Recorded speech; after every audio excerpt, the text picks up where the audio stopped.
Alors, bienvenue dans ce nouvel épisode du Balado Ensemble demain.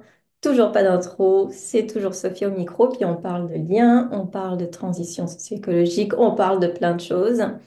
Et puis aujourd'hui, je parle avec Candice, Candice Boucher de Bon Magasinage. Et puis, je vais faire ma petite intro parce que Candice, elle est spéciale pour moi.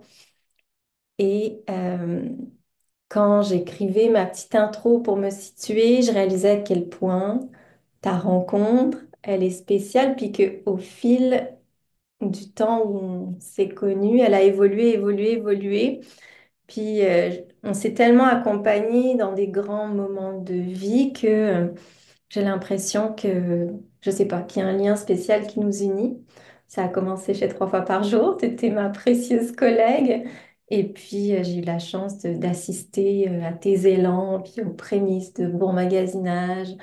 Bon Magasinage, qui est l'entreprise que tu as fondée et qui est là depuis 7 ans. Tu mets ton cœur sur la table, tes rêves, tes luttes et tout plein de choses. Et, euh, et c'est bien plus qu'un site de seconde main, parce que souvent les gens connaissent comme ça un site d'achat et de vente de vêtements de seconde main. Mais derrière, justement, c'est ça que j'ai envie qu'on aille chercher aujourd'hui, c'est ta conviction à toi, cet élan-là que tu portes.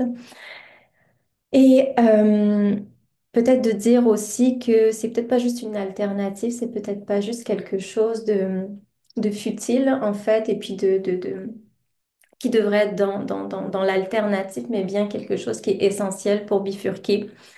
Donc, c'est choisir de consommer autrement, mais c'est aussi choisir de bâtir nos sociétés autrement. Et merci mes courriels que j'ai pas fermés. Et c'est aussi donner du sens à ce qu'on transmet aux autres, ce qu'on possède aussi, d'où est-ce que ça vient, comment ça prend soin. Alors aujourd'hui, on va remonter le fil de ton aventure, Candice. On va faire comme j'aime le faire, on plonge dans l'intime, puis on élargit. On va parler de seconde main, mais aussi on va parler de communauté, de la force de la communauté, du collectif.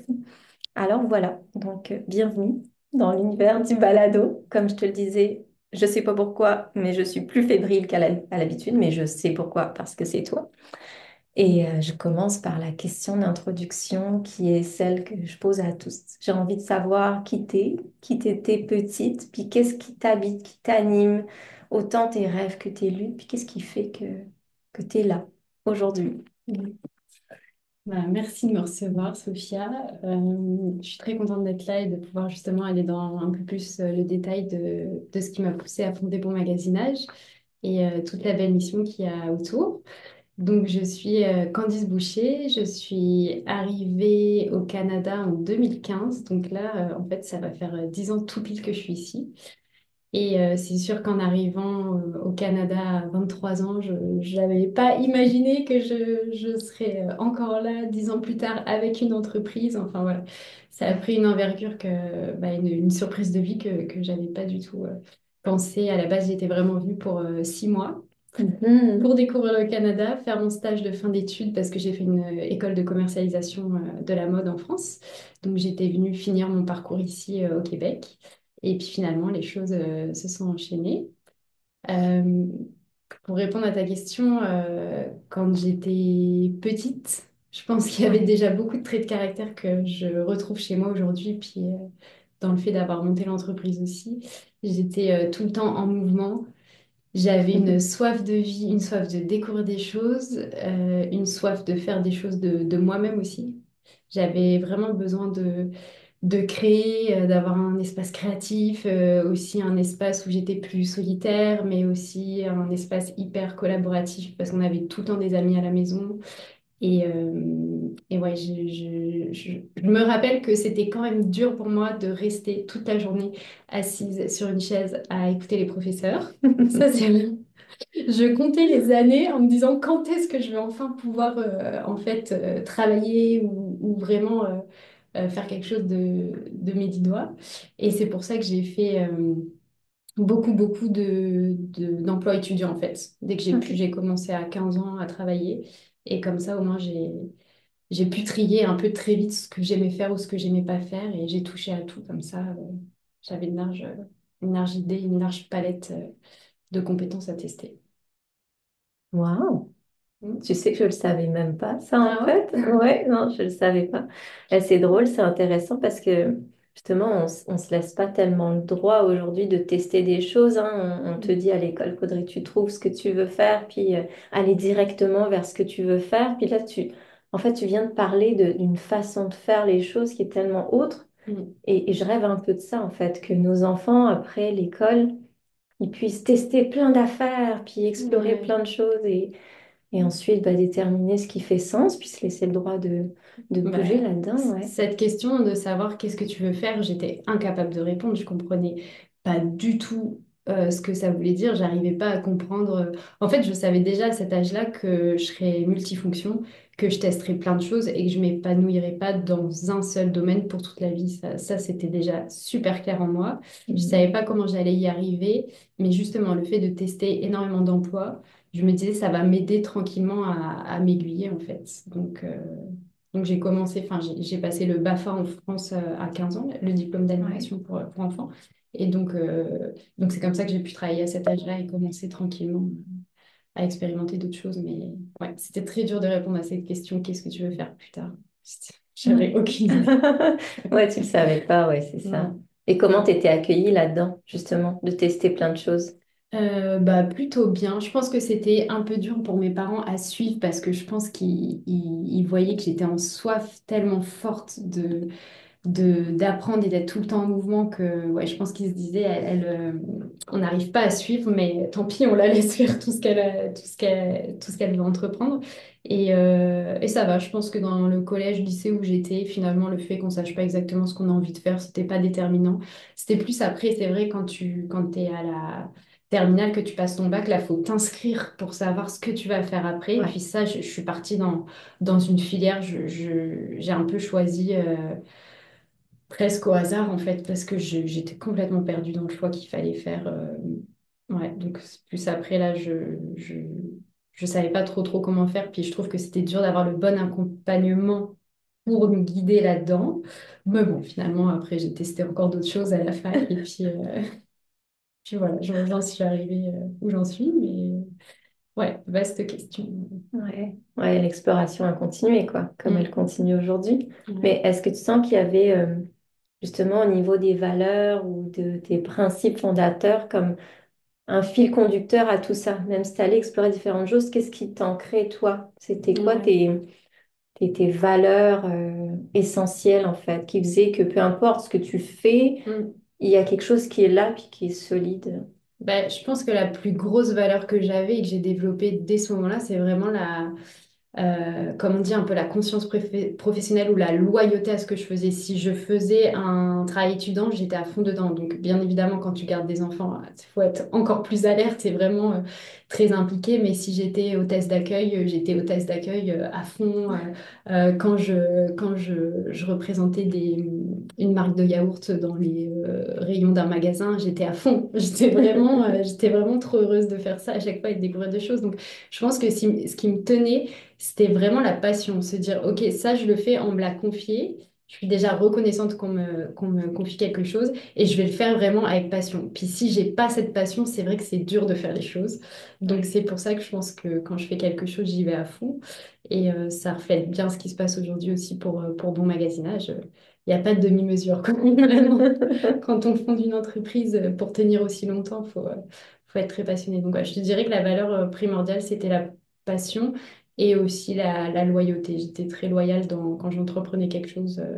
Travailler pour quelqu'un, je le faisais vraiment comme si c'était ma propre entreprise en fait. Ouais, ouais. Ouais, puis dans ce que tu dis, on sent aussi comme l'engagement qui est là, en fait. Tu es Ouais, engagé comme dans tout ce que tu fais.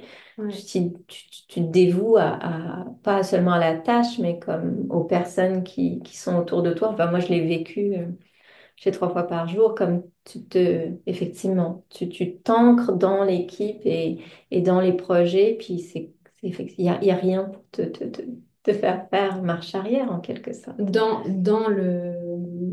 dans l'ambiance qui était la nôtre, que ce soit réciproque. Je veux dire, c'est aussi parce que toi, en étant directrice générale, tu avais créé ce climat. qui fait que justement, si en se donnant et en étant très impliqué, tu nous rendais la même chose. Donc, je veux dire, c'est grâce à ça aussi que je peux évoluer dans un milieu et me sentir bien. C'est parce que j'ai vraiment besoin déjà de créer une connexion avec les autres personnes où je suis. Puis ça reflète exactement ce qui se passe aujourd'hui pour la communauté de bon magasinage.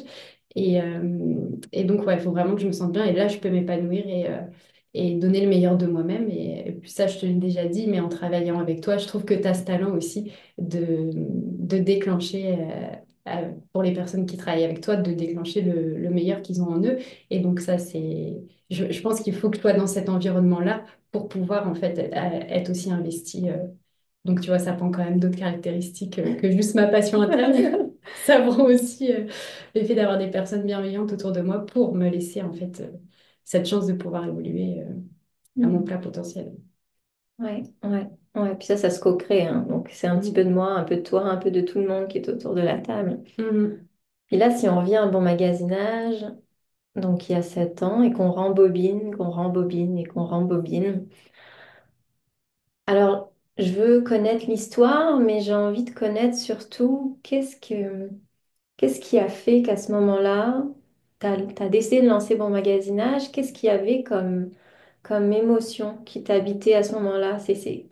Ou bah voilà, quelle émotion, ou justement, et dans quelle lutte t'étais, dans quel élan t'étais à ce moment-là? Est-ce que tu arriverais à te rappeler Ah de... ouais, très bien. Je me souviens très très bien. Parce qu'en fait, donc, en France, je magasinais déjà en seconde main. J'adorais l'aspect vraiment trouvaille.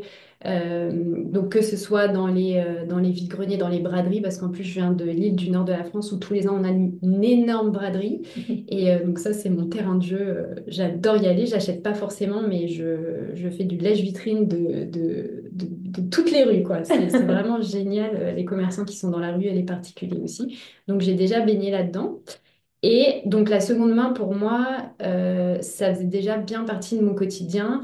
C'était vraiment un choix de vie, que ce soit pour réutiliser, mais aussi niveau économique. C'est sûr que magasiner de seconde main, ça aide énormément par rapport au budget qu'on a.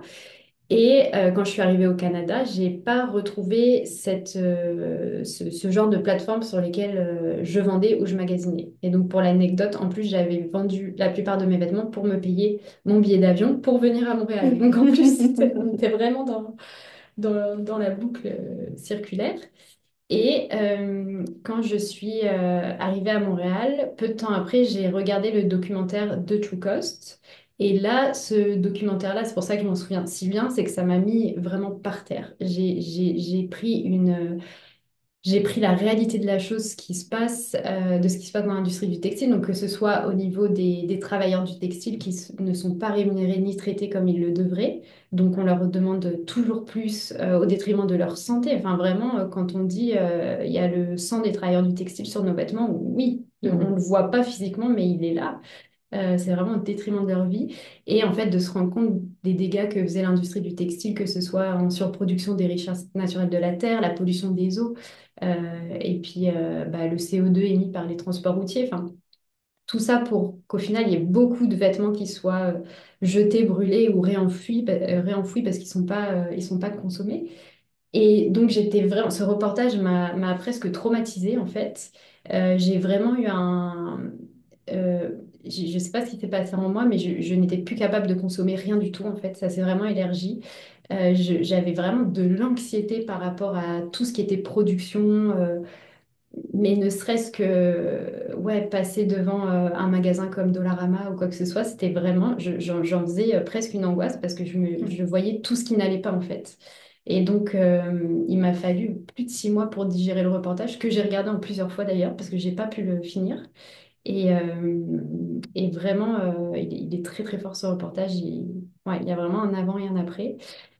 Et donc là, je me suis dit comment moi aussi je vais pouvoir agir parce que en fait, les vêtements, il va en falloir pour le futur. En plus, je m'apprêtais à passer mon premier hiver, je pense, ou deuxième. Toujours pas de manteau d'hiver, toujours pas trop. Moi, je sortais dans la rue avec mes petits vêtements d'automne, quoi. Ouais. Et donc, je me suis dit, dans tous les cas, il va bien falloir que j'achète des vêtements et ça pour toute ma vie. Donc comment faire? Et c'est à ce moment-là que j'ai rassemblé en fait mes forces mes connaissances dans l'industrie du textile parce que j'étais quand même diplômée d'école de mode, mes connaissances dans le e-commerce parce que j'ai fait tous mes stages d'école de mode dans le e-commerce et j'étais déjà fan de- de- des entreprises qui se lançaient en fait dans le textile à travers les sites web et qui arrivaient vraiment à te faire vivre une expérience, Hmm. mais par le digital. Et puis, mes connaissances tout simplement de l'industrie de la seconde main, puisque ça faisait déjà des années que je magasinais que en seconde main. Donc, j'ai vraiment fait la synthèse de Ouais. tout. Et là, ça m'a redonné de la force. Tu vois, là, je me suis dit, OK, ce, ce, ce, ce bouleversement que j'ai eu, il faut que je m'en serve pour faire quelque chose qui va être d'utilité publique. Et que tranquillement, en fait, l'industrie de la mode se repense, se mettre un temps d'arrêt, essaie de se réinventer, que nous, à côté, on fasse vraiment la réévaluation des vêtements qui peuvent tout à fait avoir une seconde vie, qu'on en donne accès facilement, de façon sécuritaire aussi. Et comme ça, on essaie de trouver une balance entre le commerce du neuf, mais la seconde main aussi, et avant tout. Ouais. Ouais, en fait, on dirait que je me replongeais avec toi, puis je pense que le moment où je t'ai vu, c'est quand tu remontais la pente, quand l'élan Mm. était poussé. Donc, je trouve ça beau d'entendre cette portion-là. Tu sais, ça me touche ce que tu dis sur comme le sang, en quelque sorte, qu'on a sur les mains, en fait, qui est réel au final, même si on ne le voit pas. Parce que c'est ça aussi que je constate qui arrive. Tout se passe tellement loin de nous qu'il y a le monde dans lequel on vit et donc où on achète nos vêtements, puis où on consomme à outrance. Et il y a le monde dont on vit en fait et qui Mm. sont toutes ces personnes et qui souffrent au final, toutes ces Mm. conditions qu'on ne voit pas, mais on vit de ça. Euh, Est-ce que tu saurais, toi, au niveau de justement de l'impact de l'industrie textile, on parle souvent que ce qui est le plus polluant, c'est l'alimentation et aussi tout ce qui est automobile. Est-ce que tu saurais comment est-ce que ça se positionne ou pas? Parce que je t'avais pas posé cette question au préalable, mais Ouais. donc, tu n'as peut-être pas la réponse, mais je la pose quand même. J'ai pas exactement la réponse parce que j'ai pas trouvé de source vraiment fiable. Je sais que dans The True Cost, il me semble, ils disent que l'industrie du textile, c'est la deuxième plus polluante, mais je n'ai pas trouvé les sources qui permettent de confirmer ça. Donc, je peux pas l'affirmer totalement. Ce qui est prédit là, c'est que l'industrie du textile pourrait représenter autour de 20% des émissions de CO2 mondiales d'ici 10 ans, je pense, si on continue comme ça. Ok. Parce que continuer comme ça veut dire produire toujours plus. C'est même pas continuer comme on fait actuellement, c'est-à-dire Mhm. avec la production de l'année dernière. Non, non, c'est vraiment genre on continue à surproduire de plus en plus. Donc ça va juste faire s'intensifier. Donc ce qui est le plus problématique, comme je disais tout à l'heure, c'est vraiment la pollution des eaux. On redéverse en fait tout ce qui est les colorants, enfin toute l'eau qu'on utilise pour la fabrication des vêtements. Et fabriquer un vêtement prend énormément de litres d'eau. Donc on redéverse cette eau souillée en fait dans les fleuves naturels du monde Ah ouais. et les rivières. Et ça, c'est vraiment désastreux. Surtout que ces cours d'eau parfois sont d'unique provenance d'eau pour plusieurs populations. Donc en fait, c'est-à-dire que même leur habitation, voilà, la façon dont ils vont consommer l'eau, on souille ça sans proposer d'alternative ou de réparation. Et on pollue les sols alors, ça veut On dire, pollue les vu que sols l'eau aussi. circule. Tout à fait. Puis on pollue déjà les sols lors de la production Ouais. parce que attendre que la fibre pousse de façon naturelle, c'est plus assez, c'est pas assez rapide puisqu'il faut surproduire. Donc on va pousser toujours plus et on laisse en fait un sol qui est totalement infertile après et qu'on peut plus exploiter.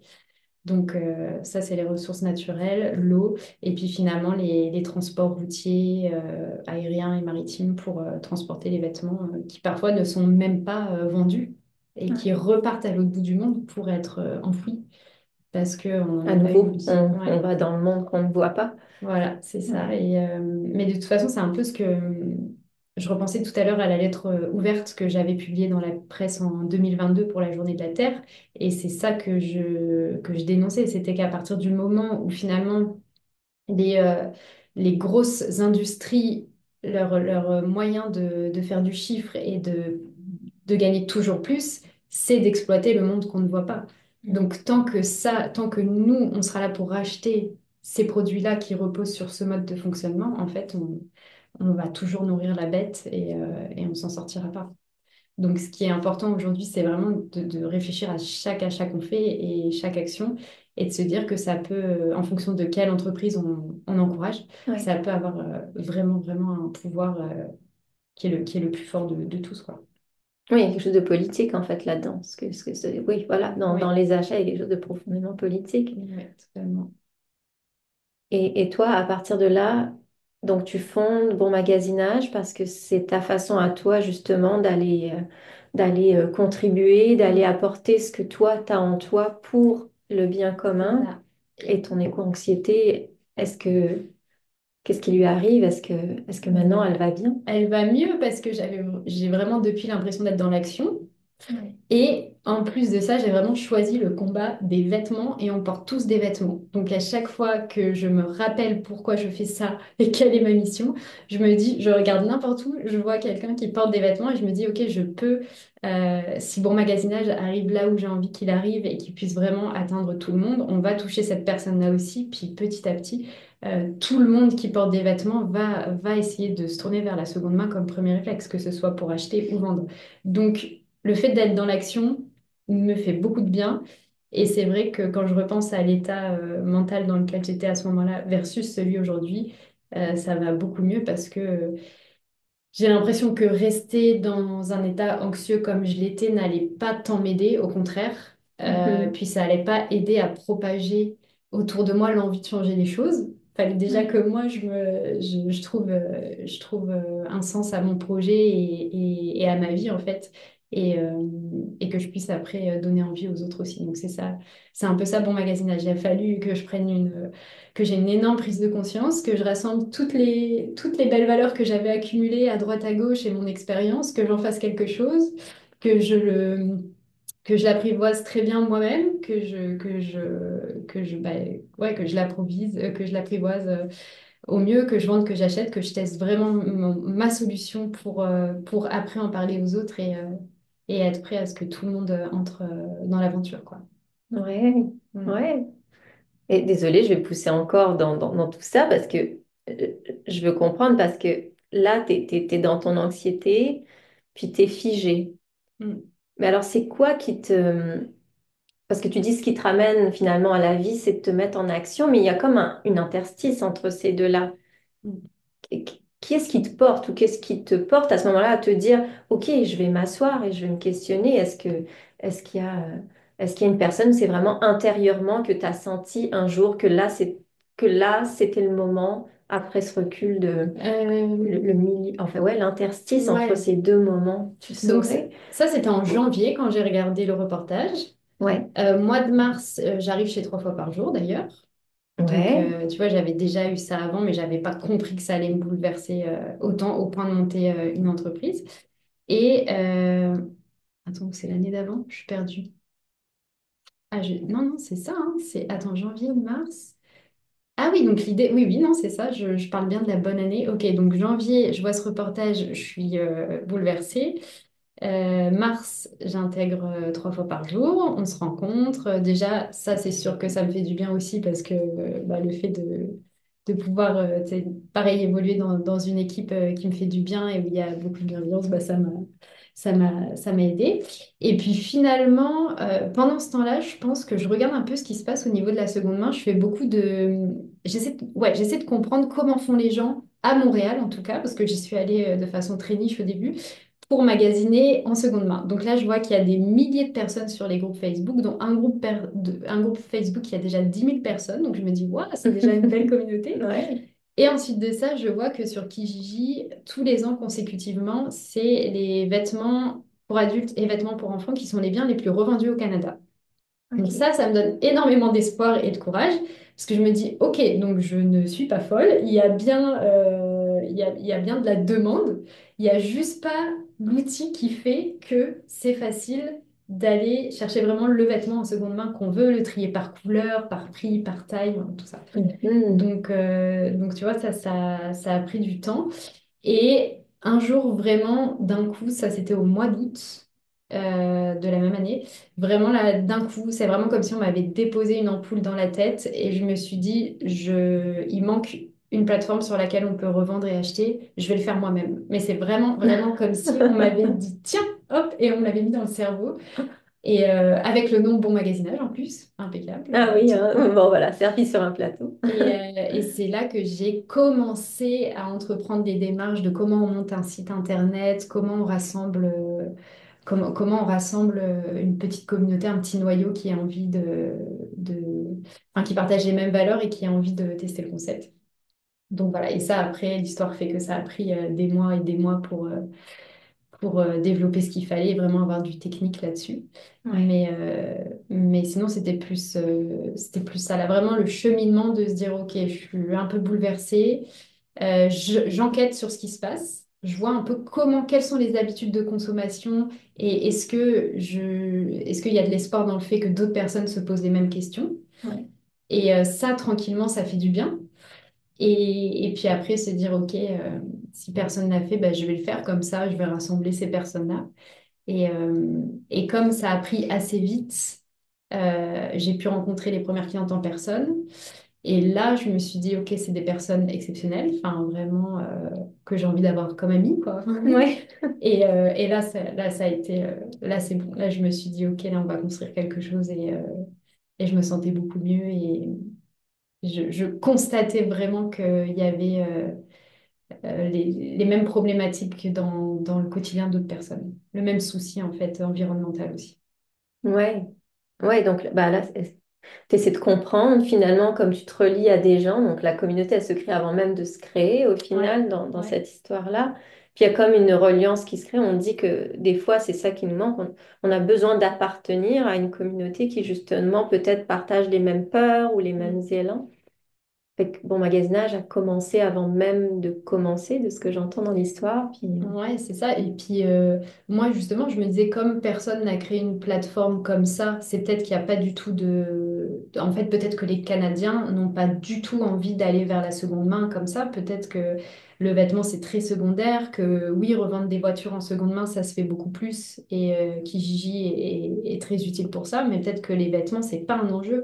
Et en fait, le fait de découvrir qu'en fait, il y a des personnes qui avaient vraiment qui se rendaient compte de ce qui se passait au niveau écologique du vêtement et tout ce drame autour, et qu'ils étaient prêts à rejoindre mon projet, bah là, tu vois, enfin, c'était merveilleux de me rendre compte de ça.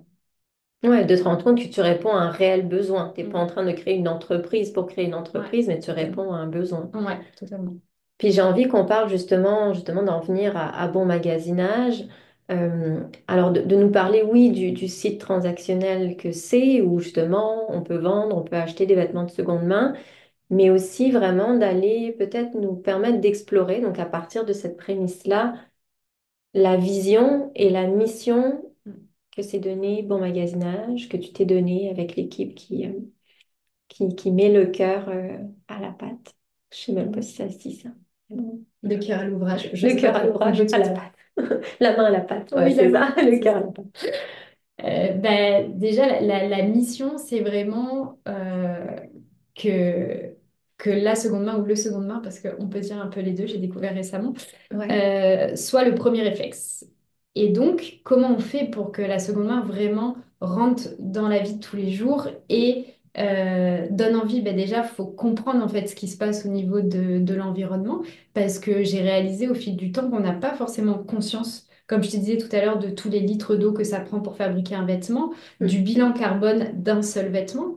De se rendre compte ben, de ce qui se passe dans le monde qu'on ne voit pas, comme tu disais aussi. Donc déjà, juste mettre cette information-là à la portée de la communauté qui rejoint Bon Magasinage ou juste essayer de la mettre à portée tous par nos communications, mais déjà, ça, c'est une première partie du travail parce que c'est dur de rester insensible face à ces chiffres-là. Ouais. Et de se dire, quand on voit ces chiffres-là, en effet, il paraît qu'en moyenne, on ne porte que 20% de notre garde-robe. Et bien justement, quand on met cette réalité en face des gens, je pense que souvent ils se disent, en effet, je porte moins de la moitié de mon garde-robe. Et en plus, on me dit que tous les vêtements que je ne porte pas ont un bilan carbone de cette envergure. Donc là, c'est très dur de rester insensible et de se dire qu'on va pas essayer au moins de changer les choses avec une solution qui est plutôt facile d'accès. Mhm. Donc c'est ça que j'essaie de faire. Et puis, au-delà de ça, enfin, juste remettre en fait l'économie circulaire au cœur de nos vies parce que enfin, c'est quand même majoritairement comme ça que fonctionnaient nos grands-parents et nos parents et ça faisait bien du sens. Et donc Mhm. aujourd'hui, l'économie circulaire, c'est pas la seconde main, c'est pas que les vêtements, c'est les meubles, c'est les outils, c'est plein de choses. Donc juste de ralentir un petit peu nos vies qui sont très occupées, ça c'est sûr. Mais il faut que nous, on travaille, nous qui créons des entreprises, à donner l'option facilement de pouvoir avoir accès à l'économie circulaire, je pense. Oui, puis en même temps, c'est ça, en fait, tu redonnes un pouvoir d'agir en quelque sorte. Donc, il y a comme il y en a peut-être qui arrivent et qui sont dans une forme d'anxiété, donc ça va leur donner un certain pouvoir de dire, ben, à ma manière, je change quelque chose, j'améliore quelque chose. Et il y a peut-être ceux qui arrivent, mais qui arrivent pour d'autres raisons Mm. et qui, grâce au message que porte mon magasinage, vont avoir une forme de sensibilisation, d'éducation sur pourquoi bon magasinage est là et qu'est-ce que ça suppose comme impact, justement, tout ce qui Mm. a trait au textile, à l'univers Bah, c'est ouais, de ça, et la tu vois, mode. ça rejoint un peu mon histoire personnelle dans le sens où avant Bon Magasinage et avant The True Cost, et ben, je magasinais en seconde main parce que j'y voyais un attrait de la petite pépite, du petit trésor que personne d'autre n'allait avoir. Et ça m'enthousiasmait beaucoup, allié à l'économie et ma réalité à ce moment-là de me dire, oui, si je veux acheter des vêtements, il faut vraiment que ce soit le moins cher possible, mais en seconde main. Et après avoir vu le reportage et avoir créé Bon Magasinage, c'est vraiment un choix. La seconde main, c'est devenu un choix dans ma vie, un choix de vie, une philosophie de vie. C'est vraiment devenu mon premier réflexe. Puis si j'ai pas en seconde main, oulala, je vais vraiment faire des études comparatives et tout ça pour essayer de trouver la meilleure façon de faire ou demander autour de moi. Ou pareil, quand je dois acheter des articles neufs, c'est sûr que je vais quand même faire des recherches pour pas que ce soit Amazon en premier dans ma barre de recherche qui gagne mon achat. Je vais vraiment essayer Ouais. de faire autrement parce que c'est un choix et parce que vraiment, en plus, là, je me suis porté un peu une mission double, mais c'est que si j'ai une communauté aussi exceptionnelle au Canada qui croit en bon magasinage et qui dépense sur bon magasinage, l'argent qui sort de bon magasinage, pour moi, doit être utilisé à très bon escient. Mhm. Donc, je me rappelle toujours ça. Mes clientes nous font confiance pour tout l'aspect de bon magasinage, y compris pour comment on redistribue l'argent après, que ce soit Ouais. dans la plateforme ou en dehors. Donc ouais, vraiment de se dire que c'est plus vaste que ça, quoi. Ouais, ça va jusqu'à comment l'argent est réinvesti et qu'est-ce qui va venir soutenir comme projet complémentaire Absolument. Ouais. autour de ça. Puis, tu es une entreprise privée, mais justement, ce que je sentais, c'est qu'il y a tout cet élan-là, au final, du non lucratif dans ta façon de faire les choses, que moi, je vois de loin. C'est dans la manière dont il y a comme des élans de communauté dans ce que tu fais. C'est jamais quelque chose que tu décides toi avec toi-même uniquement, mais tu le fais en fonction des réels besoins qu'il y a autour et les Mm. projets sont toujours pensés par rapport à comment est-ce que c'est possible de contribuer davantage.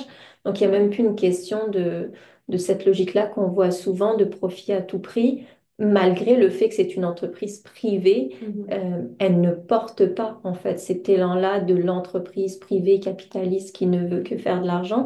Puis je voulais le soulever parce que je pense que enfin, en fait, on catégorise un petit peu selon la structure, mais que des fois, c'est pas juste la structure qui compte, mais vraiment l'élan qui est en arrière, puis la façon de fonctionner à l'intérieur du projet aussi qui Ben, compte. ouais, et c'est pour ça que j'essaie toujours de respecter mes valeurs aussi quand on grandit et qu'il y a des nouveaux des nouvelles opportunités qui rentrent ou des nouveaux projets, à chaque fois, je pense à nos clientes en première. Je me dis comment, enfin, un exemple, je sais pas, mais tu me donnerais 100 000 dollars pour faire une campagne d'envergure et aller chercher beaucoup de clients à travers tout le Canada. Je sais pas si j'accepterais parce que, enfin, en fait, Bon Magasinage, c'est tellement une histoire de bouche à oreille, c'est tellement des clientes qui ont adoré le concept, qui ont commencé à vendre, puis ensuite à acheter, ou inversement, on a suivi leur évolution de vie. Il y a 7 ans, quand on s'est lancé, j'ai des clientes qui sortaient des études. Maintenant, aujourd'hui, elles sont mamans. Et elles, Hmm. donc, pareil, dans un souci économique, elles ont rejoint Bon Magasinage et aujourd'hui, elles me disent qu'elles habitent toute la famille en seconde main sur Bon Magasinage. Et pareil, c'est un choix. Ouais. Et c'est parce qu'elles adhèrent aussi à l'entreprise et elles aiment l'entreprise et elles veulent l'encourager, en plus des valeurs écologiques. Et, et donc, en fait, c'est d'avoir créé cette communauté et cette entreprise vraiment au niveau communautaire, c'est ce qu'il y a de plus beau dans l'entreprise. Donc après, moi, j'ai des réalités financières comme le développement web et comme ces choses-là qui prennent énormément de fonds. Donc, il faut absolument que j'arrive à bien gérer aussi ces projets-là et que je gère l'entreprise en bonne intelligence financière. Mais, euh, mais oui, je me dis tout le temps, OK, quand il y a des gros changements sur la plateforme, je pense tout de suite à nos clientes et me dire, il faut qu'elles se sentent reconnues dans ce changement et il faut qu'elles se sentent bien parce que Ouais. c'est elles la priorité. Donc c'est ça. Parfois, on me propose des opportunités et je le sens pas forcément et je vais pas de l'avant parce parce que je sens que moi, je suis un peu le bouclier et Hmm. que si déjà, moi, ça me paraît pas tout justement aligné à mes valeurs, bah, mes clientes, c'est sûr que ça va pas l'être. Donc j'ai vraiment découvert ce que c'est de l'expression de se dire fonder une entreprise, c'est un marathon. D'autant plus que je me suis mise à courir il y a quelques années et que j'expérimente vraiment ça. Donc oui, c'est un marathon et je ne suis pas pressée de le finir à tout prix. Pas Ouais. pour me blesser partout. Non, j'essaie d'y aller vraiment step by step, comme on dit, pour le faire bien. Oui, donc c'est très important pour moi. C'est sûr qu'on est une entreprise privée, on a des réalités financières et je travaille fort pour arriver à faire tout ce qu'il faut, mais jamais au détriment de quoi que ce soit d'autre, ni de nos valeurs, ni de notre clientèle. Ouais, ouais. Il y a la communauté qui filtre, puis comme les valeurs de la communauté que Mm, tu connais, que tu apprends à mm, connaître. Il y a tes valeurs à toi qui filtrent ou les valeurs des membres de l'équipe. Puis il y a aussi comme justement de ce... Puis là, c'est un autre point que tu amènes sans l'amener, mais de dire justement, c'est un marathon. Il n'y a pas de presse. Donc même la façon de vivre l'entreprise dans une forme de lenteur, de prendre soin, ça aussi, je trouve que ça change du discours de faudrait que tu sois en croissance ultra rapide ou que tout aboutisse, puis que donc tu acceptes toutes les opportunités pour que tout déboule. mm, Euh, je ne sais pas, depuis qu'on se connaît, ce que je ressens beaucoup, c'est qu'il y a cette forme de prendre soin. Tu vas pas précipiter les choses pour précipiter les choses. Oui, tu vas saisir des opportunités qui sont justes, mais il y a une forme de prendre soin de ce temps long-là, puis de bien faire les choses, puis de le faire vraiment avec l'engagement du cœur, ce qui veut dire parfois ben, ralentir certaines affaires, et mm. qu'au final, ben, l'entreprise s'en peut peut-être mieux, et C'est toi ça. aussi. Ouais, c'est ce que j'ai constaté là récemment, puis aussi le fait d'en parler à des personnes expérimentées sous en différentes phases d'entrepreneuriat ou d'entreprise, que le fait de l'avoir créé comme ça me rend beaucoup service aujourd'hui Mm. parce que ça a été bien fait. Et vraiment, je pense que parfois on pourrait se dire, oui, pareil, il faut investir. X nombre de dollars en marketing et tout ça, bah moi j'ai été les investir dans des choses beaucoup plus profondes, mais qui aujourd'hui font le fait que l'entreprise se porte bien, elle est saine et donc je, ouais, ça me tenait beaucoup à cœur, mais pareil, ça correspondait à mes valeurs aussi, comme ce que j'entreprends dans la vie en général.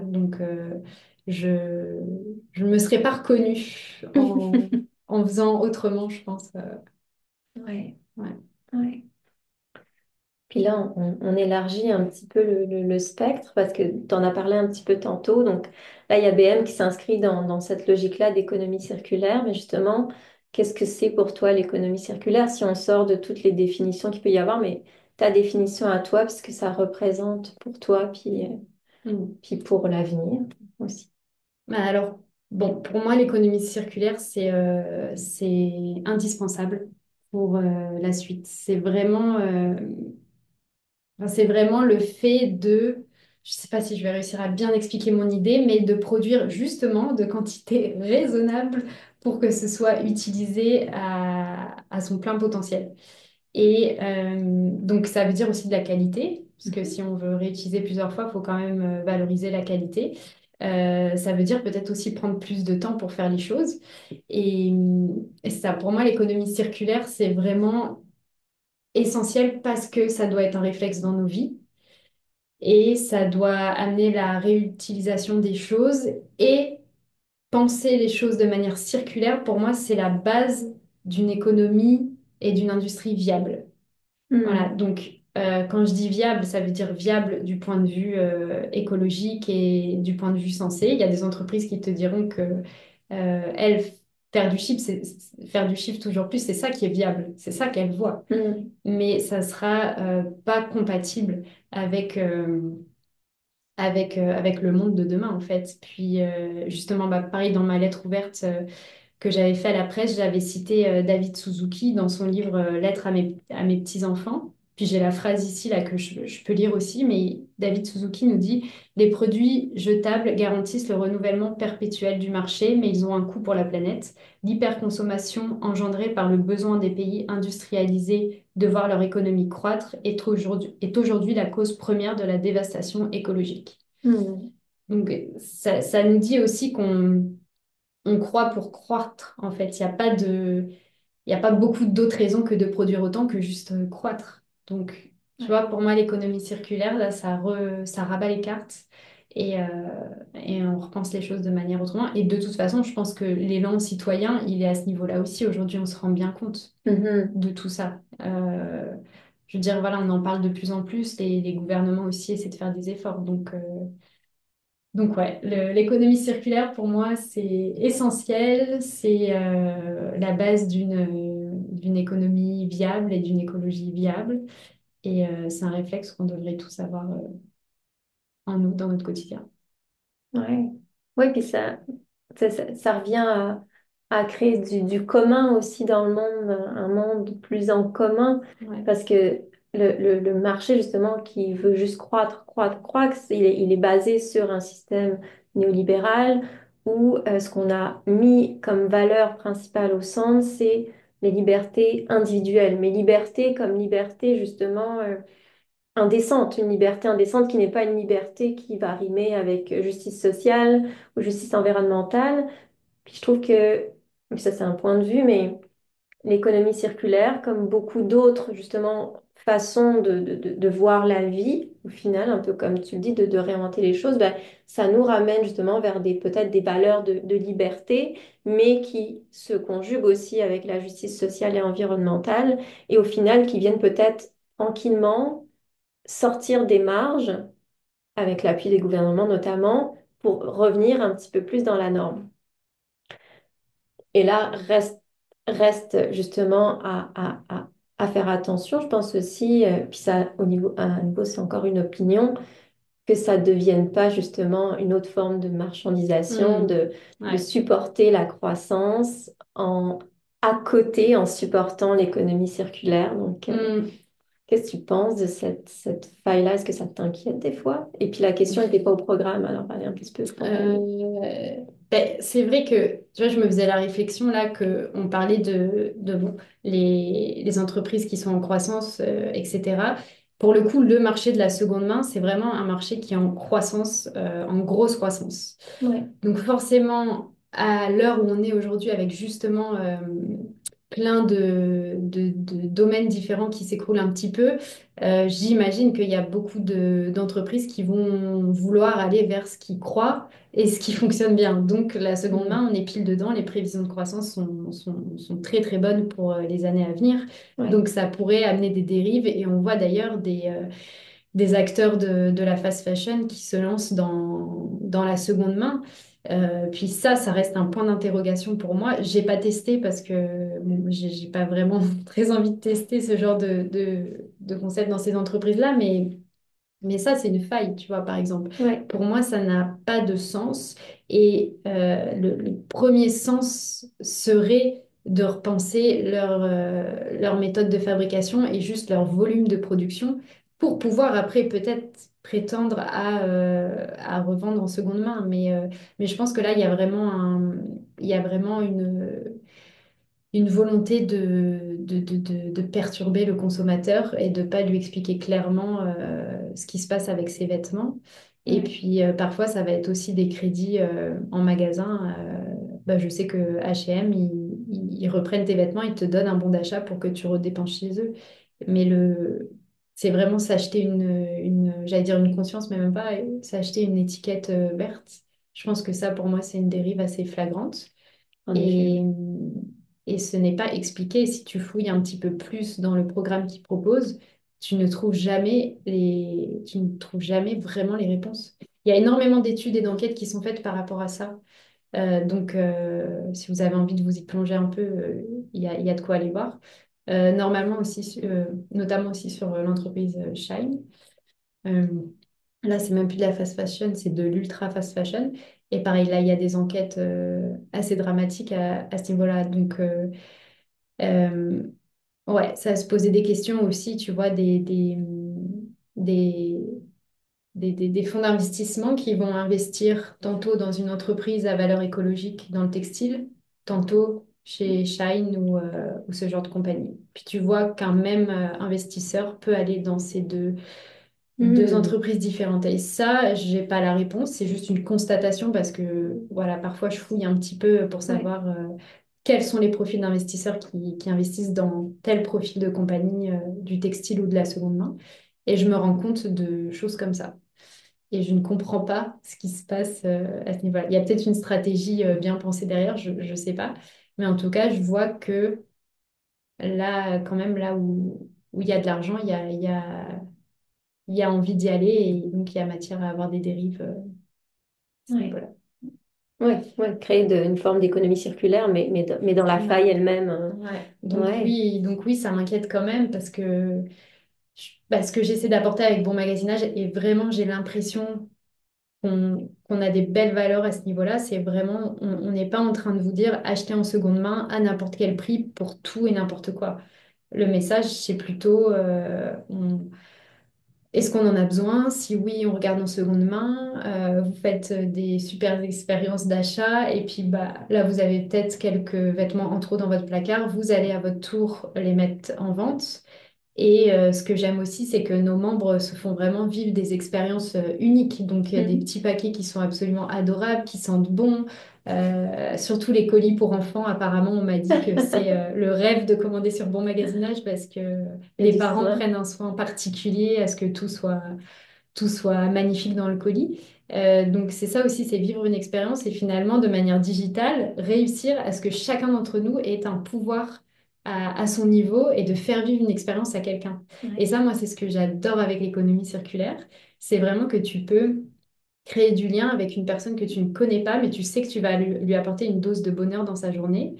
Et je trouve que si on multipliait ce genre d'action, ça enverrait tellement de bienveillance dans le monde. Et ça me fait penser que c'est comme ça que j'ai commencé. En fait, j'avais vendu un porte-monnaie sur une plateforme de revente en France. Ouais. Et la dame m'avait écrit un petit mot, ne vous inquiétez pas, c'est pas pressé, c'est mon cadeau de Noël à moi-même. Et, et je m'étais dit, mais C'est tout l'inverse qui va se passer. Évidemment, je vais me dépêcher d'aller le poster et je vais pas juste lui envoyer ça dans une enveloppe. Je vais lui faire un emballage cadeau et je lui avais mis une petite étiquette à glisser sous le sapin, joyeux Noël. Enfin, je me suis dit, mais c'est juste la meilleure chose qu'elle me l'ait dit parce que déjà, j'aurais pris un soin particulier à faire le colis, mais là, c'était une envergure. Je pense, je suis même allée acheter un papier spécial et tout parce que j'avais pas ce qu'il fallait chez moi pour que vraiment ça fasse cadeau. Et je me suis dit, voilà, c'est ce genre de petite attention qui change le monde, moi j'ai l'impression. Ouais. Euh, Ouais, quand cette personne reçoit ton colis avec toute ouais, cette attention et tout ce ouais, soin, c'est certain qu'il y a quelque chose qui se transforme dans la manière dont elle vit sa journée. mm, Puis on en vient aussi au fait que l'objet n'est pas juste un objet. Donc, mm, on a dit que les vêtements ont une histoire. Des fois, elle est désastreuse, mais des fois, elle peut être belle. ouais, C'est un c'est vêtement dont vrai. on a pris soin, qu'on a porté, qui est relié à des souvenirs et qu'on finit par transmettre à quelqu'un. Puis là, il y a comme une forme de rituel aussi Ouais, dans comment les gens prennent soin de le mm, transmettre. Donc, il y a comme même à ce niveau-là, c'est un peu reconnaître la valeur de cet objet-là, pas seulement parce qu'il est un objet, un vêtement ou peu importe, mm. mais parce que il a quelque chose, il a une histoire Ouais. en arrière. Il a une histoire et même son histoire de base et encore plus depuis que, bon, déjà en école de commercialisation de la mode, je me suis rendu compte de tout ce que ça prenait pour créer un vêtement. Donc déjà, ça, c'est un savoir-faire. Ensuite, quand j'ai vu le reportage de True Cost, je me suis dit, waouh, c'est fou parce que c'est ça, c'est au détriment de la santé des travailleurs du textile. Et c'est vrai que quand je regarde un vêtement aujourd'hui, j'hésite beaucoup avant d'acheter des vêtements, je réfléchis beaucoup, j'essaie de pas trop de pas trop être impulsive, mais quand je regarde mes vêtements, je me dis tout le temps, waouh, le travail qu'il y a derrière. Enfin, vraiment, je considère le vêtement Mhm. comme un savoir-faire. Ouais. Et ça, je trouve qu'on en oublie avec les entreprises de fast fashion. C'est vraiment du jetable. Et on ne considère même, on s'émerveille même plus devant la fabrication que c'est d'avoir un vêtement.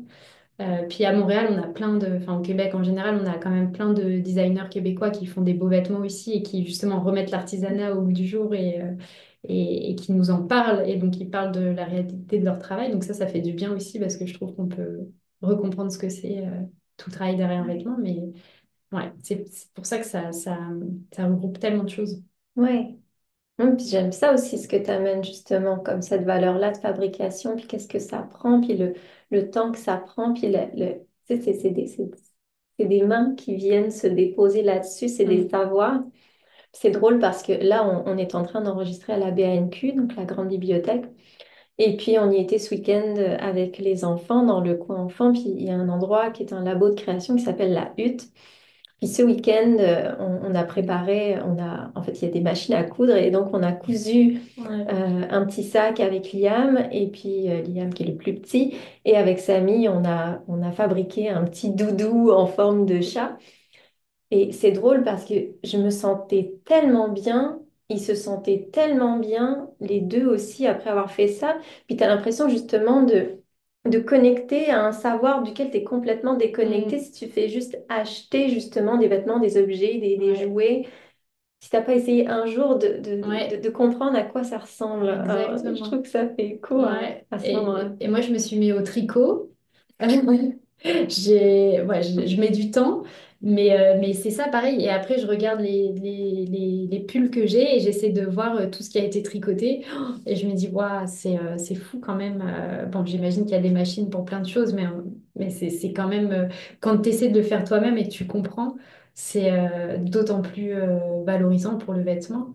Et j'ai une amie aussi qui fait de la poterie à Montréal et qui m'a offert des dessous de verre ou des petits plats pour mettre tes bijoux.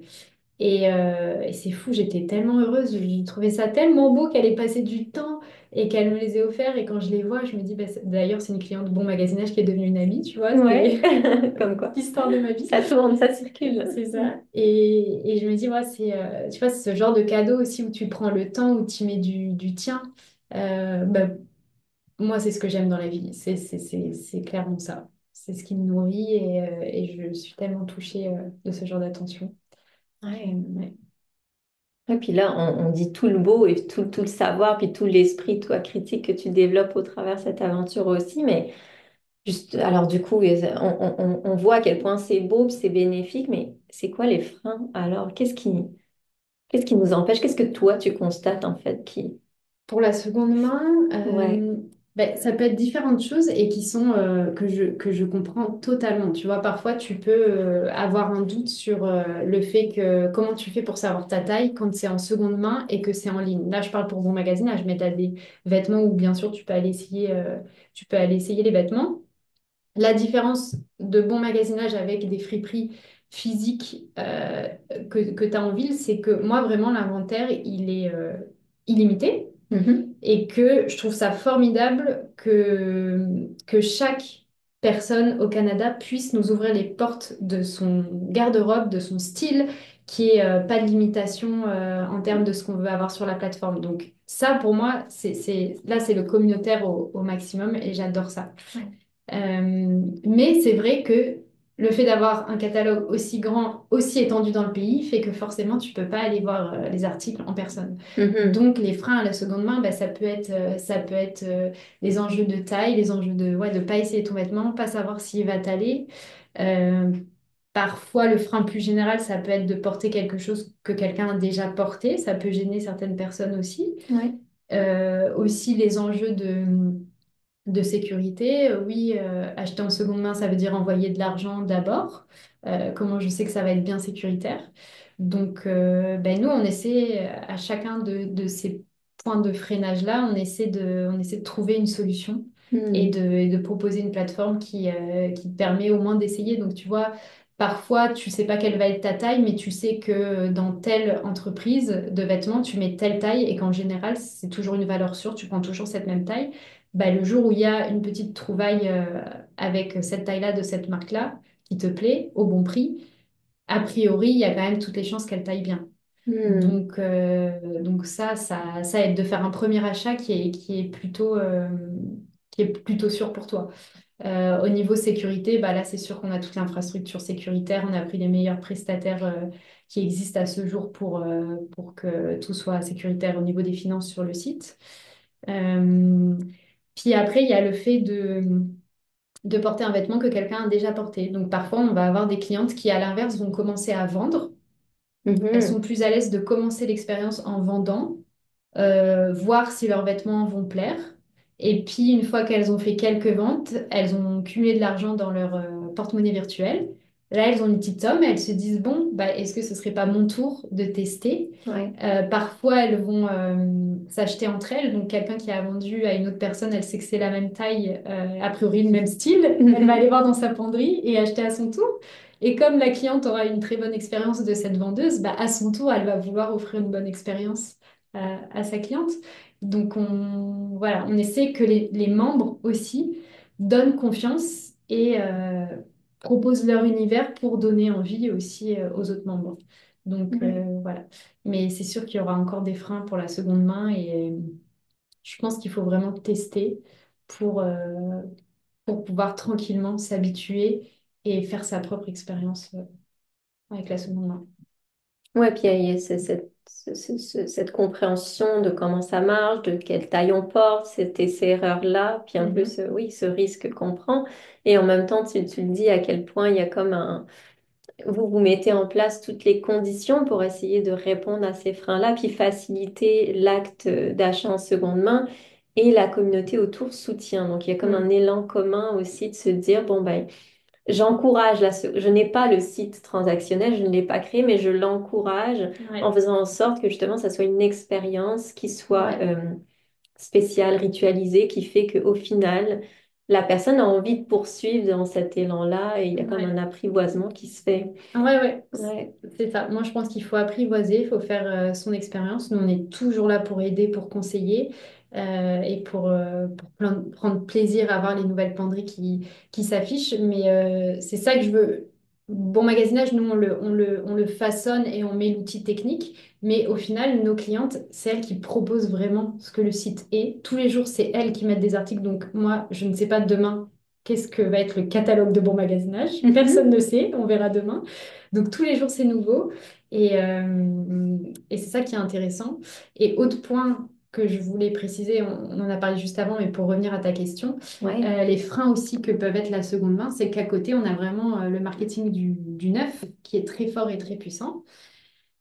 Et donc, on peut avoir aussi, tu vois, quand tu vois en seconde main un t-shirt à tel prix et en fait, tu vas l'acheter neuf en fast fashion trois fois moins cher, Mhm. ben, je comprends qu'aussi on se dise, je vais l'avoir neuf et moins cher. Pourquoi je valoriserai la seconde main là où sur Bon Magasinage, je vais payer peut-être plus cher parce que c'est de la meilleure qualité et qu'en plus, j'ai des frais de livraison.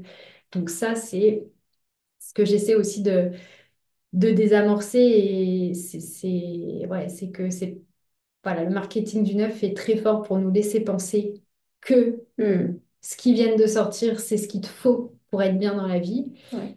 Mais de tranquillement, tu vois, avec bon magasinage, prendre mon temps de bien construire l'entreprise aussi, bah, c'est la preuve que se précipiter n'est pas toujours la bonne solution. Donc, voilà. Mais il y a aussi des réalités financières qui font que les gens font aussi comme ils peuvent dans leur réalité. Donc ça va être à nous aussi de faire des efforts en seconde main pour pouvoir aller toucher tous les budgets aussi et que chacun s'y retrouve bien. Ouais, parce que c'est ça, il y a l'accessibilité en fait que tu nommes, puis on l'entend beaucoup. Je pense que c'était Équiterre qui nommait ça cette semaine dans son infolette, mais qui disait bah, pour que justement l'alimentation locale, les producteurs locaux puissent être accessibles à tout le monde, il y a comme un effort commun là-dessus parce Ouais. qu'on peut bien vouloir acheter local, acheter bio. Il y en a qui n'ont pas les Mm. finances, qui n'ont pas le privilège de faire ça, donc inévitablement, la solution bah, pour les vêtements, ça va être peut-être justement fast fashion. Pour l'alimentation, ça va être les grandes surfaces justement qui, en arrière, ont une éthique de fonctionnement qui est complètement aberrante. Donc, c'est comme s'il y avait un choix, mais est-ce que vraiment ça en est un? En fait, il y en a qui ont le choix Mhm. peut-être, puis il y en a d'autres qui ne l'ont pas encore. Donc, comment est-ce que ça peut devenir dans les règles du jeu qui sont posées, quelque chose d'accessible à tous, où il n'y a pas juste les plus privilégiés qui peuvent y avoir accès. Mhm. Puis ça, c'est un frein de taille parce que là, à ce moment-là, c'est vraiment aussi au niveau du système, des structures, des règles du jeu qui Mhm. font que ça va être justement plus accessible d'acheter en seconde main ou d'acheter justement de l'alimentation bio, de l'alimentation locale qu'une autre option.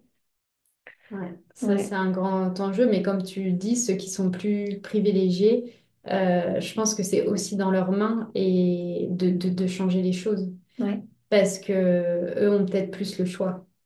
Et donc, si ce choix, il commence déjà là, si on favorise le local quand on a plus les moyens, parce que vraiment on peut se le permettre, bah là, on envoie déjà un message fort, tu vois. Et on pense, ça veut dire qu'on pense aussi collectivement dans ce genre d'achat.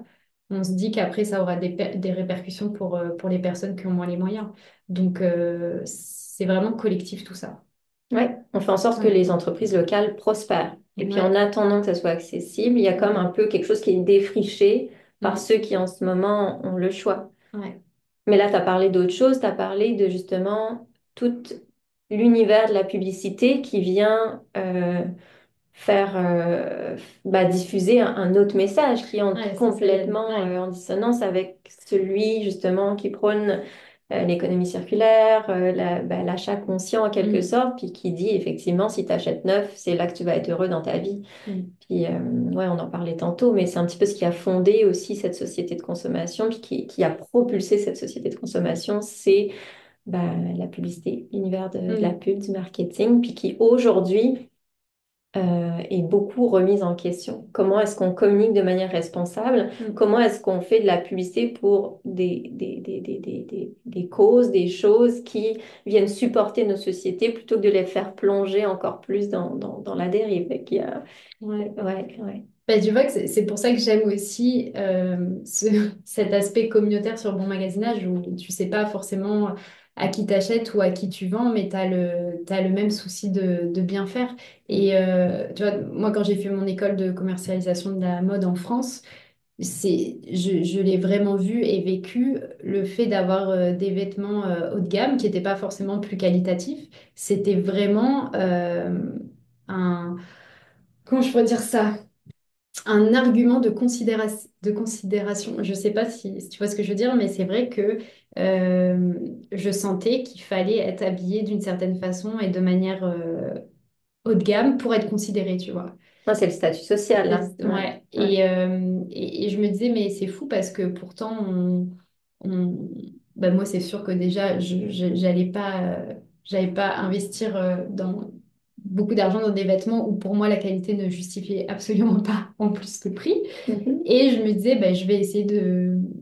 Enfin, j'aimerais briller par ma personnalité plus que par la façon dont je suis habillée. Donc, en plus de ça, je peux pas rivaliser. Si l'argument, c'est d'avoir des vêtements de luxe, ça va être compliqué.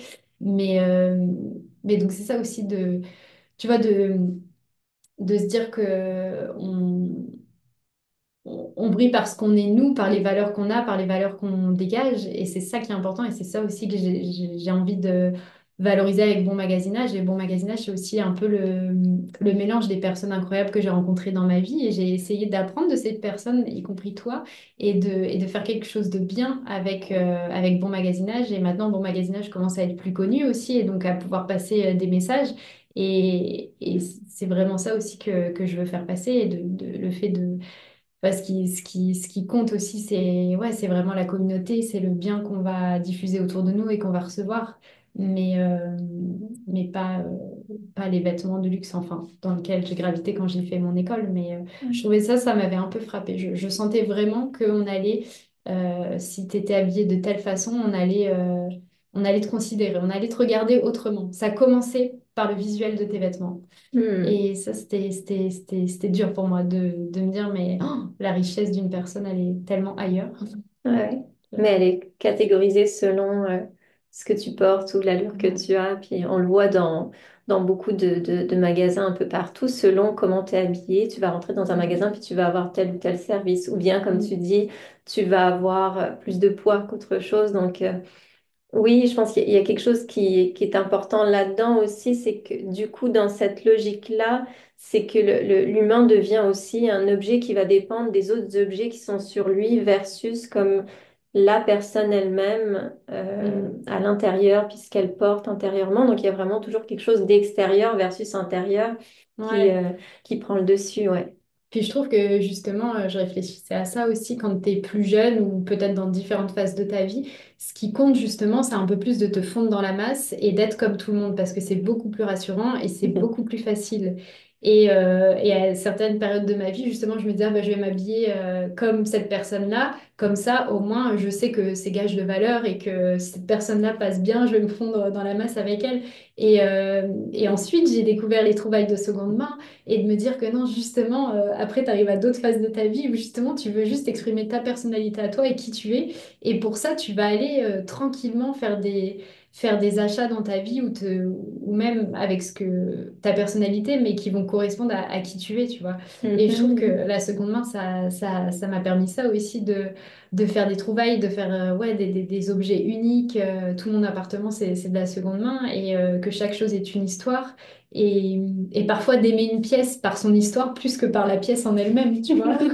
Parfois, on a Totalement. des meubles, on n'est pas trop sûr physiquement, mais ils ont tellement d'histoire et ils ont appartenu à quelqu'un que t'aimes, qui sont beaux juste parce qu'ils représentent en fait.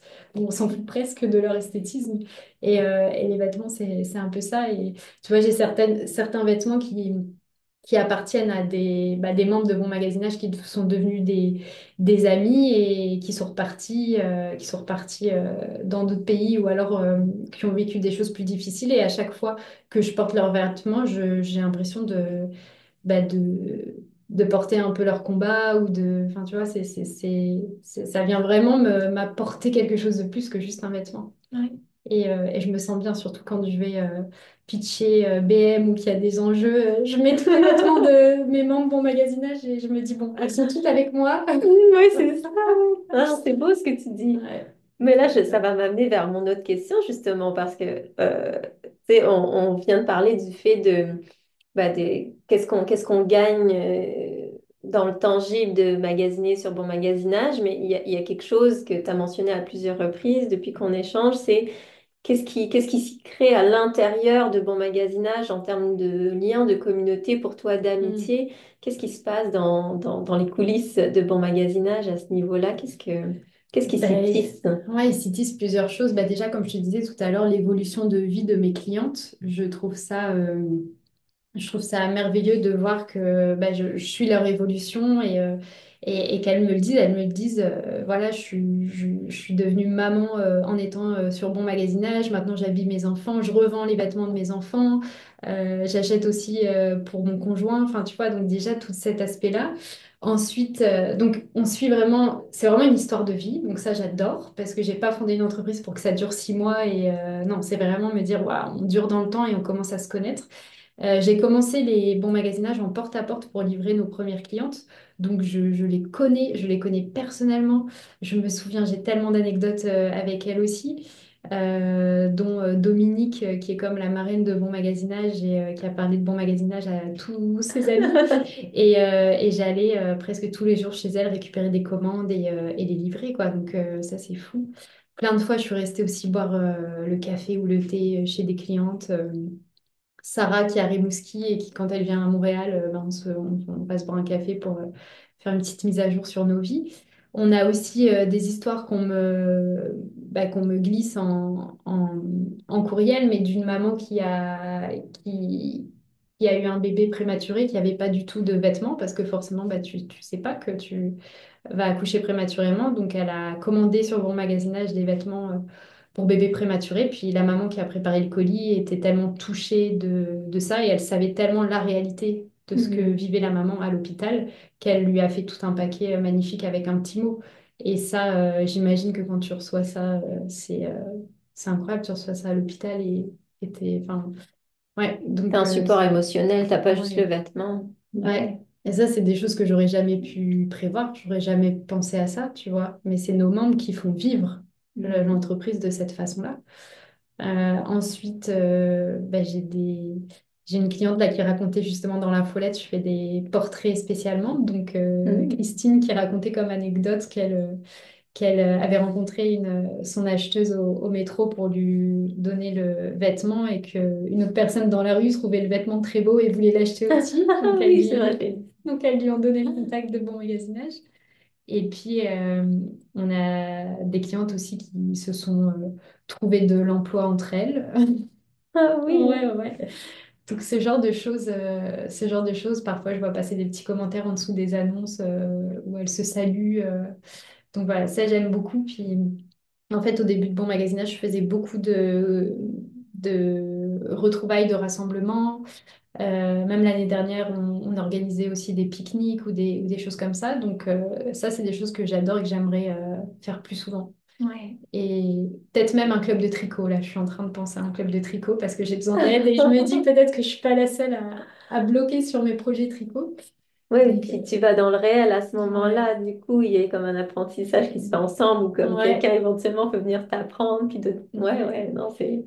Puis c'est des personnes merveilleuses. À chaque fois que je rencontre les membres de Bon Magasinage, je me dis, mais c'est extraordinaire. Enfin, et alors ça, c'est plus personnel, mais c'est sûr que j'ai aussi fondé une entreprise communautaire parce que j'ai besoin, moi, de rencontrer des nouvelles personnes. Je me nourris énormément des belles personnes que je rencontre. Et ça m'a beaucoup aidé parce que j'ai quand même été en télétravail toute seule à la maison pendant plusieurs années. C'est tout nouveau Mhm. là que j'ai rejoint un espace de coworking.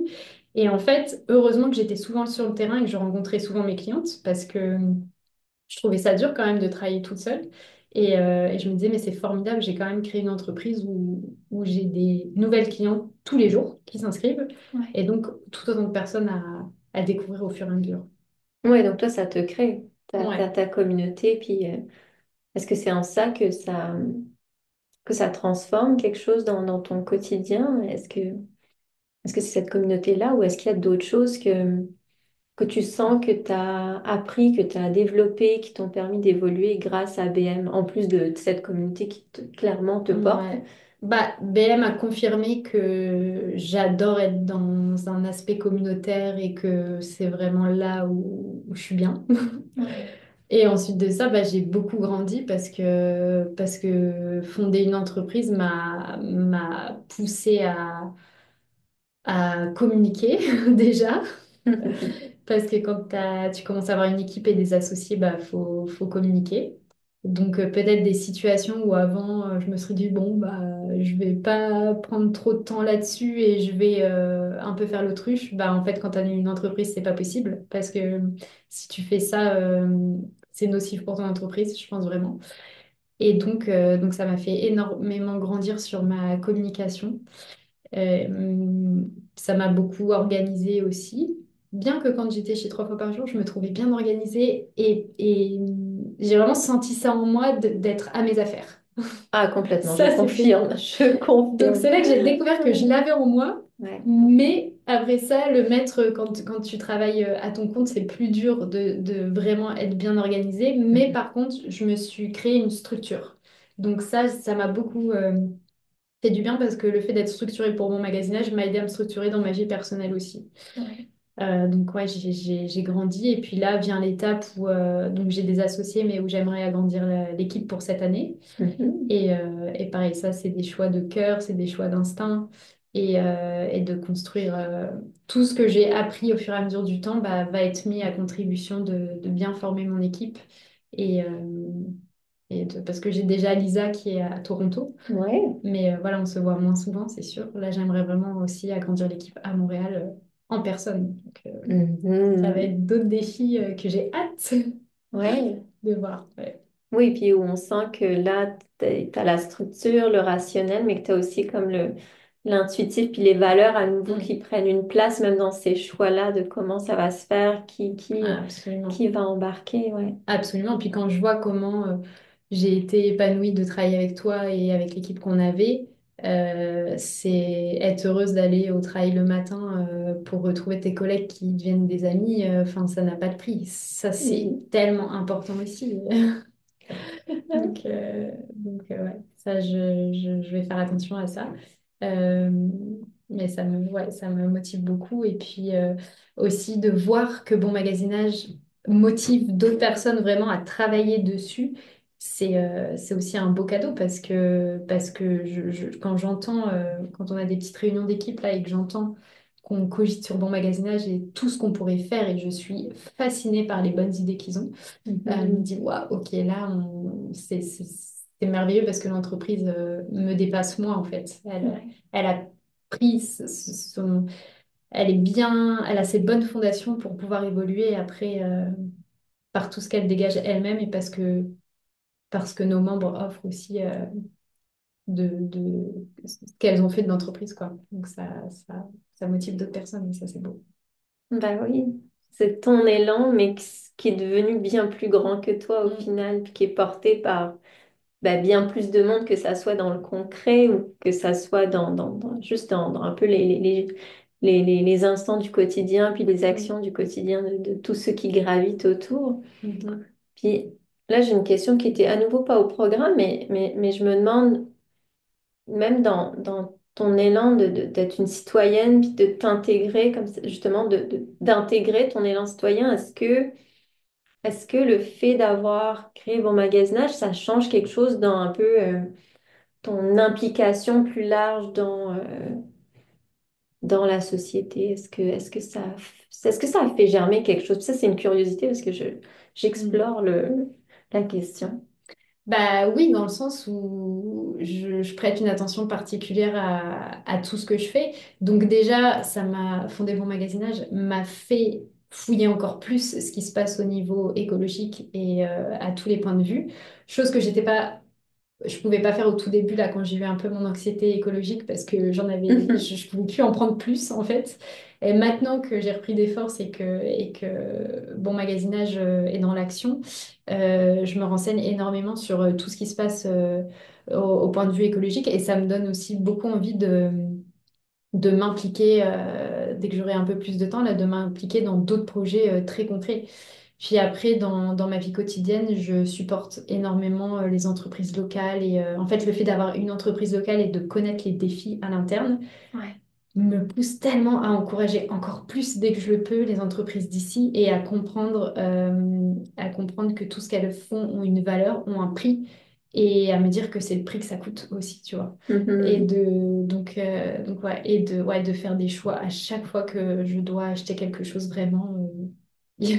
Ben, j'ai des réflexes maintenant, donc ça va, je vais plus vite.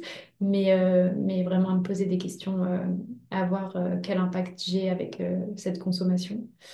Donc, ouais, ça ouvre vraiment une philosophie de vie. Ça confirme une philosophie de vie, mais ça l'étend. Ouais. à d'autres aspects de la vie, en fait.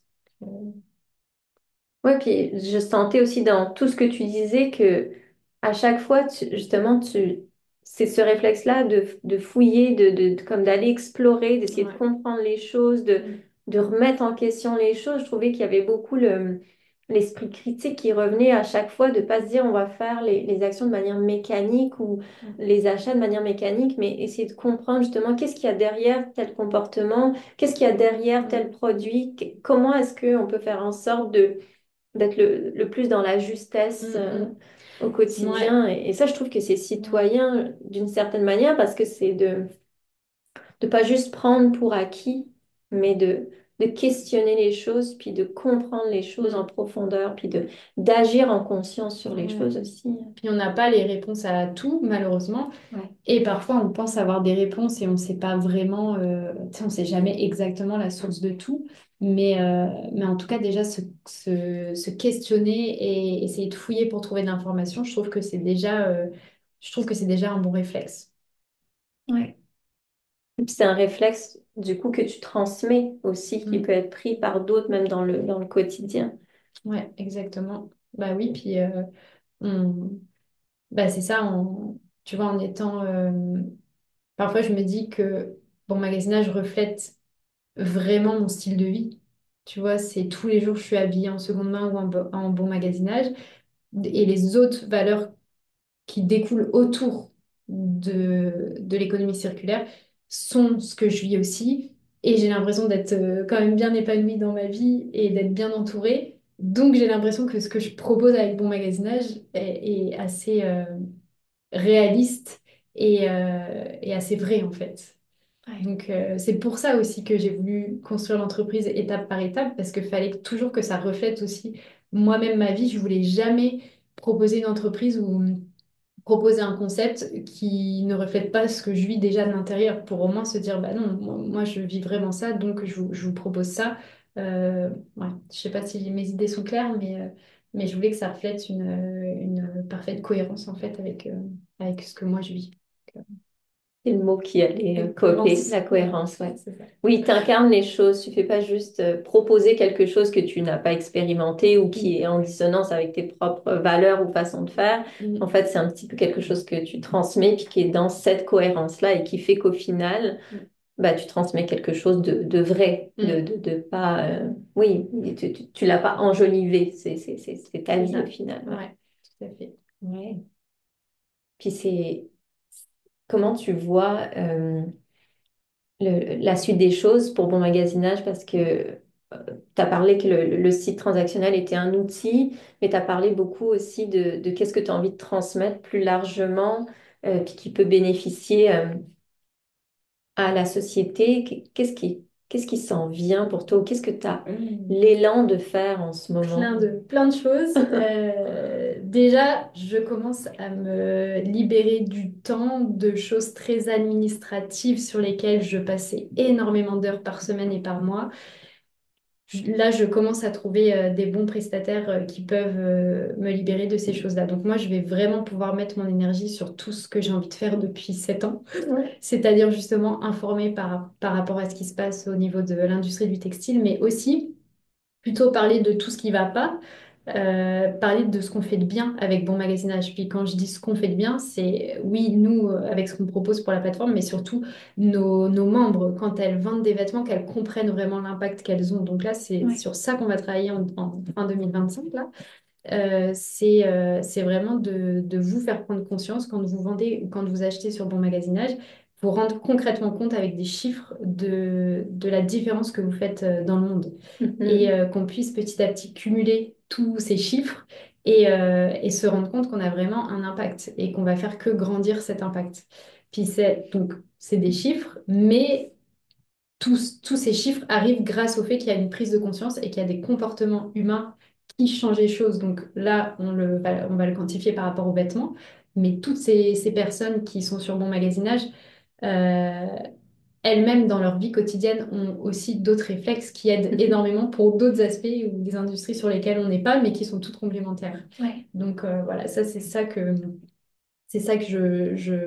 je veux montrer. Puis j'aimerais bien aussi, avec Bon Magasinage, oui, on se dit que donc c'est une alternative, c'est une alternative concrète par rapport à ce qui se passe au sein de l'industrie du textile, mais un peu comme ce que tu disais au début, j'aimerais bien que ça ne devienne plus juste symbole d'alternative, en fait, que on magasine en seconde main, mais qu'on comprenne pourquoi et qu'on ait envie de le faire, et qu'en Oui. fait, ça devienne vraiment un choix délibéré et pas soumis parce que il y a les enjeux environnementaux qui sont là, et c'est sûr que ça va aider. Mais comment nous, on peut faire pour faire fleurir la seconde main, pour donner envie et comprendre que chaque chose a une histoire et revaloriser en fait les choses. Donc ouais, c'est un peu les les deux mandats que je me donne et qui vont être passionnants Ah oui, et j'en sur doute pas. lesquels j'avais envie d'arriver parce que voilà, c'était un long chemin de bâtir les bonnes fondations d'entreprise. Maintenant que c'est fait, je vais pouvoir aussi parler un peu plus de ce qu'il y a autour. Et puis même retourner un peu sur le terrain aussi. Je vois on a eu des merveilleuses nouvelles membres qui nous ont rejoints parce qu'on a eu un passage à l'émission Salut Bonjour qui n'était pas du tout Oui. planifié. J'en avais aucune idée et ça nous a apporté plein de belles personnes et des personnes qui communiquent avec moi et qui ont... Ouais, ça m'intéresse beaucoup et ça m'intrigue parce que je pense qu'on a trouvé notre doyenne de bon magasinage et j'ai très hâte d'aller la rencontrer. Parce que je veux voir les trésors qu'elle a dans sa penderie de mes propres yeux et écouter son histoire et comprendre l'histoire de son garde-robe et pourquoi elle a gardé ses vêtements aussi longtemps, justement, et pourquoi elle Hmm. tient absolument à les mettre sur Bon Magasinage.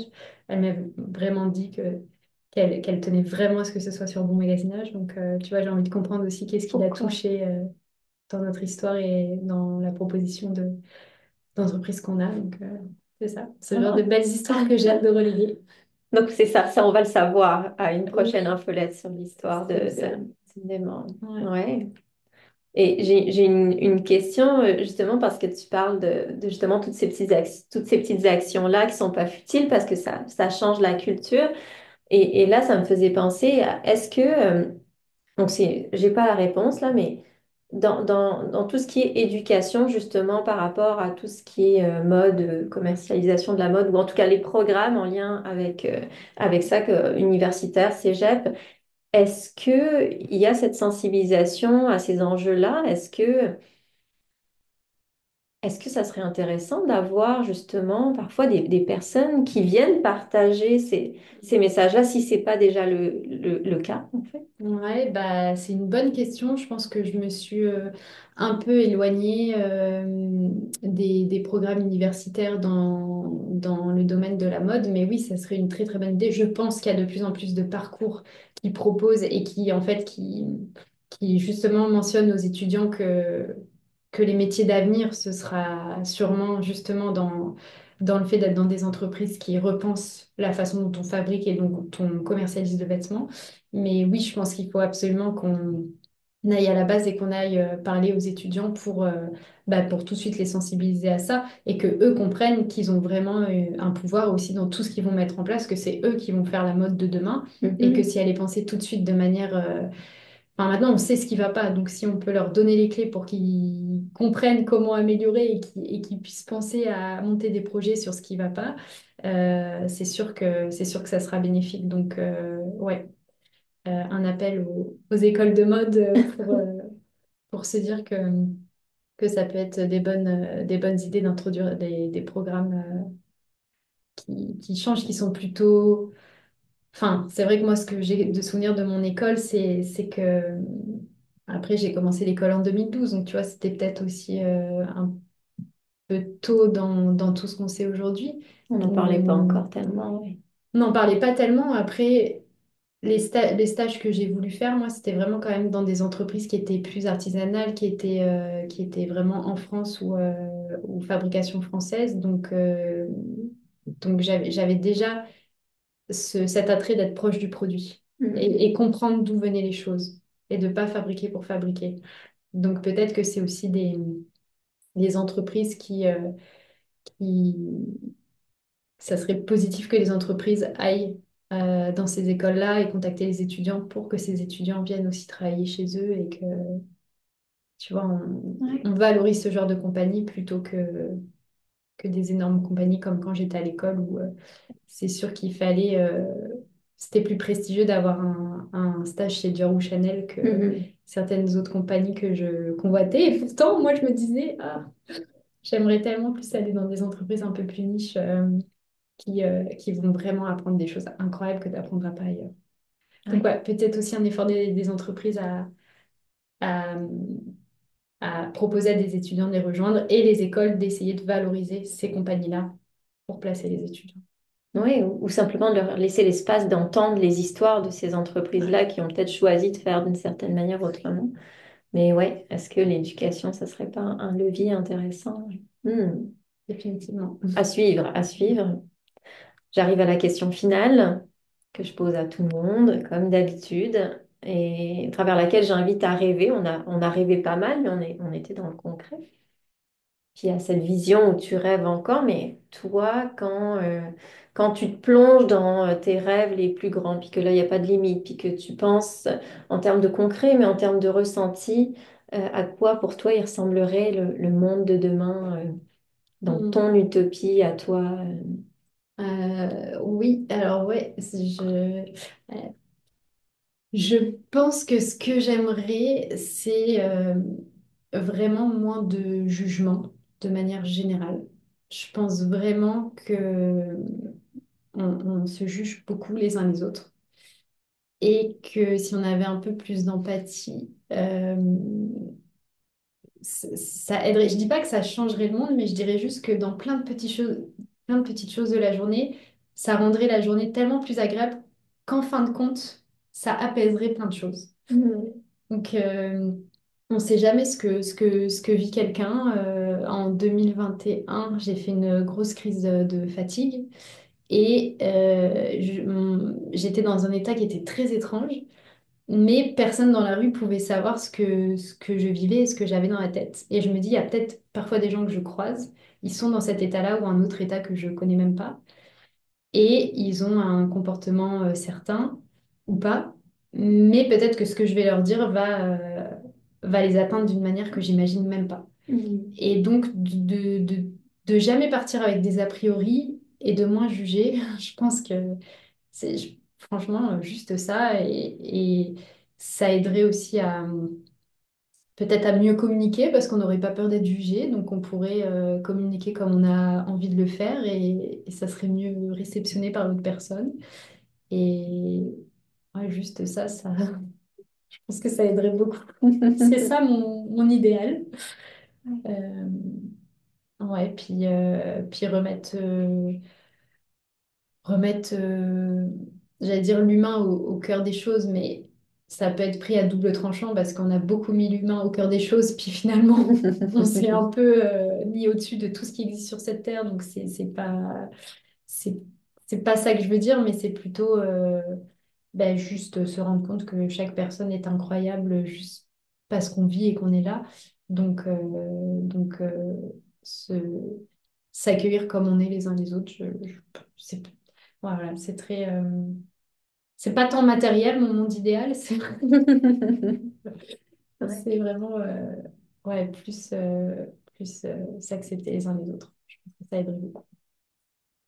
Merci Candice. Merci J'aime bien ton Sophia. rêve. Ouais, On tu peux est, venir ouais. si tu veux. Oui, oui, j'arrive moi aussi. Ouais, ouais, de revenir dans ce sensible-là. Mm. Ouais, merci pour ce bel échange. Je Bah, suis merci à vraiment toi. contente. Je tiens à préciser que j'ai aussi beaucoup de chance de t'avoir comme amie Mm. et que si j'ai pu construire Bon Magasinage et être toujours là après 7 ans avec encore de la passion et encore de l'énergie, c'est aussi parce que je suis très très bien entourée. J'ai énormément de chance d'être très bien entourée autour de moi et chaque phase de l'entreprise ou chaque phase de vie, j'ai vraiment tout le temps mon noyau dur qui me supporte et qui m'encourage. Et je n'aurais pas pu faire tout ça sans vous. Donc c'est aussi une histoire collaborative. Là, c'est moi qui représente Bon Magasinage aujourd'hui, mais il y a tellement de personnes incroyables qui sont là autour de moi que c'est un travail d'équipe. Mm. Voilà. Merci pour ça. Merci. Ouais, je pense que C'est ça, ça va pas dans un seul sens, ça va dans tous les sens, puis ça circule. Puis je pense que c'est ça qui est beau aussi. De l'économie circulaire, du coup, c'est pas de l'économie là, mais en termes de soutien, un soutien circulaire, voilà. Ouais. Ouais, ouais. Moi aussi, j'ai de la chance. Je te renvoie les fleurs. Oh, ça fait un beau bouquet. Ça fait un beau bouquet de fleurs, ouais.